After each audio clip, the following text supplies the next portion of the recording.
Imaginez un peu le scénario. La finale de la Coupe d'Afrique des Nations, l'ambiance est électrique. Le match se termine, une équipe fête sa victoire sur le terrain. Et puis, des mois plus tard, coup de théâtre, le trophée change de main. Pas sur la pelouse, non, mais dans un bureau. C'est cette histoire complètement folle qu'on va décortiquer ensemble.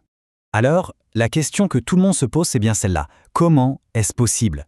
Comment une victoire célébrée en direct par des millions de gens peut-elle être tout simplement annulée, des mois après, par une décision administrative ? Ça paraît surréaliste et pourtant, c'est exactement ce qui s'est produit.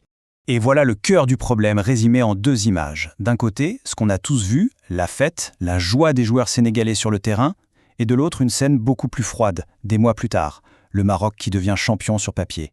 Ce n'est plus une victoire sportive, c'est un verdict juridique. Et c'est cette bascule qui change absolument tout. Pour bien comprendre cette histoire, il faut accepter un truc. Le match s'est peut-être arrêté sur la pelouse, mais une autre partie a commencé juste après. Une partie juridique, où les règles du jeu ne sont plus du tout les mêmes.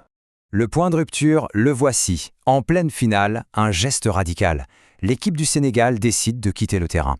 C'est un acte aux conséquences énormes qui a instantanément transporté l'affaire du stade vers les bureaux de la fédération. Et c'est là qu'on voit 2 visions de la justice sportive s'affronter.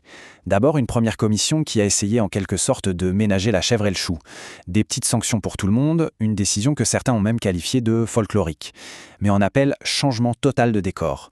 Le jury a sorti le règlement et l'a appliqué à la lettre, froidement, sans état d'âme. Ok, mais alors, concrètement, sur quoi le Maroc s'est-il appuyé pour tout faire basculer ? Eh bien, leur stratégie n'a pas été de débattre des faits, mais de s'en tenir de manière ultra stricte au texte de la Confédération africaine de football, la CAF. La stratégie marocaine était limpide. Les textes, rien que les textes.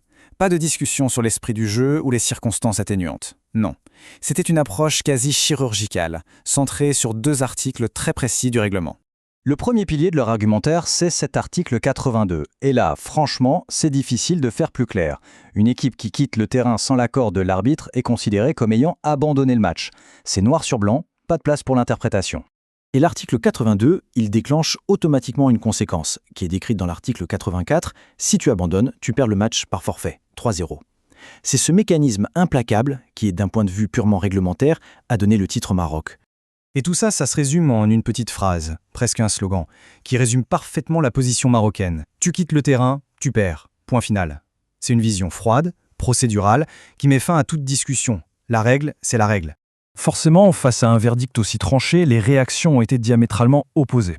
On a vu 2 récits, 2 versions de l'histoire complètement irréconciliables s'affronter publiquement. D'un côté, le Maroc, qui parle d'une victoire du droit et qui reproche à la CAF de ne pas avoir appliqué son propre règlement dès le début. De l'autre, le gouvernement sénégalais qui crie au scandale, qui parle d'une décision grossièrement illégale et qui va jusqu'à accuser la CAF de corruption. Le dialogue est complètement rompu. Et le communiqué sénégalais, il est vraiment très fort. On n'est pas juste dans la contestation sportive, on demande une enquête pour corruption, on mélange même le sujet avec une affaire diplomatique qui n'a rien à voir, et on finit par déclarer que de toute façon, le trophée restera au Sénégal. C'est une escalade politique très nette.